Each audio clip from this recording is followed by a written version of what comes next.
What's going on, y'all? My name is Brian Sanchez, and welcome back to Living the Magic. We're doing this old school from the car like I used to, and the way we started doing this show. I say we, it's just me talking. Recapping D23 stuff, all the announcements from the weekend, huge stuff. And I want to dive right into it because I have thoughts, opinions, and things to share. And turn the AC on just a little bit though, because it's real hot. All right, so first and foremost, I am extremely excited for everything that's coming. Not a single announcement that was made I am upset about. The announcement, at least. But there's one thing that happened today that's starting to change my opinion, but I'll get to that later. First off, the big ones, the big announcements that I'm super excited about. Animal Kingdom. Tropical America's coming to Animal Kingdom. Yes. Indiana Jones replacing Dinosaur. Kind of sad to see that attraction go for sure, but the writing's kind of been on the wall for a little while. I think we can all agree. Dinosaur is showing its age. Dinoland USA is definitely showing its age. And they've already kind of started the demolition of that whole land. So we knew it was coming. Confirmation that Indiana Jones will be a new story. Even if the ride system is the same as the Disneyland version of the attraction, which if you've never ridden that before, it's Dinosaur and Indiana Jones in California have the same ride vehicle, that like the Scoop Time Rover. Not the Scoop. The Scoop is Spider-Man at Universal. The Time Rover platform that moves and tilts and stuff to make it seem like you're driving over terrain and stuff through big live sets. That element seems to be staying the same, but a new story. Indy exploring a Mayan temple in South America with ties to some sort of mythical creature. Phenomenal. It sounds fantastic. This is Everest vibes, like, setting this in a real place, in a fictional town or, village, in a place that's pulling from actual real world culture and mythology and stories. I love it. It sounds like the South American version of what Everest is, where we meet the Yeti out there. We're going to meet some sort of mythical creature here in the tropical Americas. I love it. Phenomenal. Dining location, and then a carousel to keep like some kind of like small flat ride in that area too. Phenomenal. And then of course the confirmation of the Madrigals finally making their appearance fully in an attraction, not just in stage shows or in character meet and greets with Bruno and Mirabel, which has been there for a little bit. And I just want to say, I told y'all so. I told y'all so. Years ago, before the last D23, when we got the teasing of Tropical America's potentially coming, and like during like that whole Blue Sky Beyond Big Thunder, we saw concept art that showed the, Casita, the Madrigal house in there. But even before that, years before that, when the movie had first come out, and there was a little bit of talk in the community about, Encanto coming to the Disney parks, a lot of people said Epcot, which, okay, I understand you think Colombia is like an actual country. Yes. Some people said maybe it would fit better in Magic Kingdom, with sort of like an enchanted house would fit in Fantasyland, Adventureland, maybe. But I, from the jump, said Animal Kingdom. And I got roasted, absolutely roasted for an entire week, that I didn't know what I was talking about, that it was stupid, that the ties of a character that speaks to animals wasn't deep enough to bed it into the ethos of Animal Kingdom. I told y'all. This makes so much sense. The story is that we're arriving at Casita to the Madrigal house on the day that Antonio gets his gift to be able to speak to animals. And then we're going to go on an adventure in his room, in the ridiculous tree house. Yes, please give me trackless dark ride through the Madrigal house as it comes to life and we get to sing those ridiculously catchy earworm songs, I am 100% for Animal Kingdom, Tropical Americas. Love it. We also got confirmation of Zootopia coming to the Tree of Life, and that I think we may have already known that, or like something was pretty heavily rumored. But that's cool. I'm down. I'm a little sad to see A Bug's Life go. I love the film A Bug's Life, and that's an original opening day attraction there. But that ride is nightmare fuel, y'all. That little show is nightmare fuel with the bugs crawling all over you and stuff. So if I can be tempted to go into the Tree of Life more often and not have to battle my arachnophobia, I'm 100% for it. Announcements for Epcot. I guess like the lounge on the backside of Spaceship Earth confirmed. Dope. I don't think we really got a whole lot more announced for Epcot. What we did not get was anything about Figment, which I guess like I saw a post earlier that was like, Figment marked safe from another D23 because they're not going to replace his attraction, at least for now, with Inside Out. So cool, thank you. I appreciate that. But also, where's the love? Where's the love for Figment? I made a little post this morning. I'm starting it up again, the Imagination Virtual Sit-In.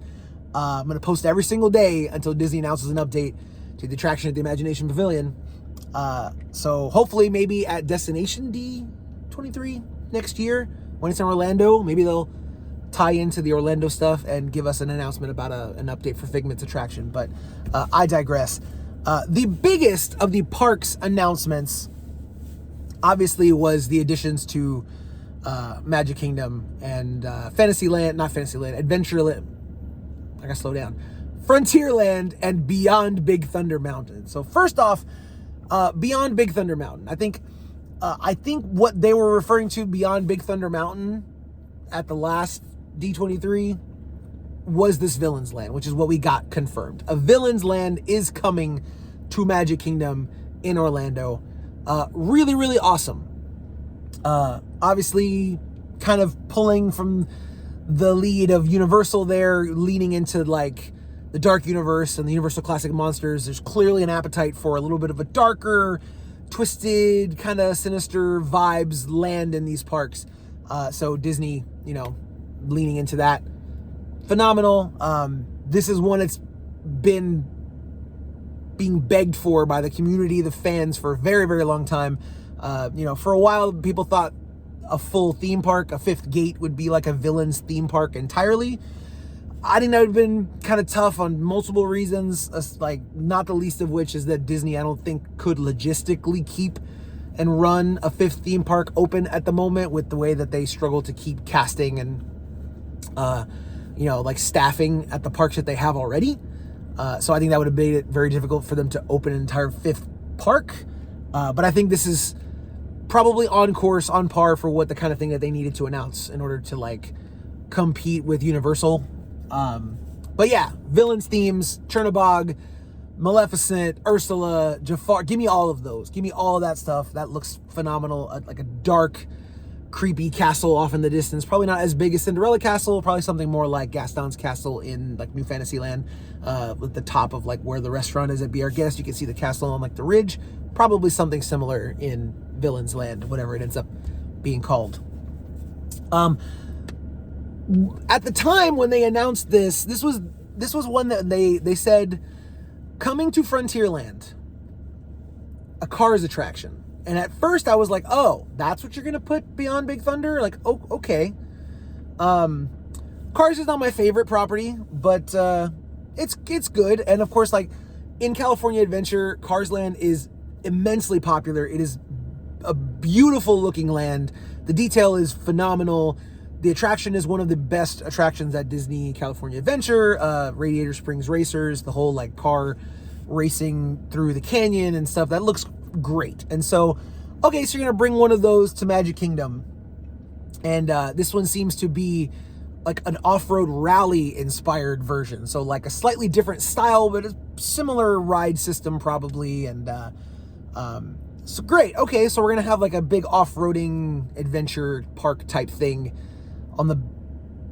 in Frontierland.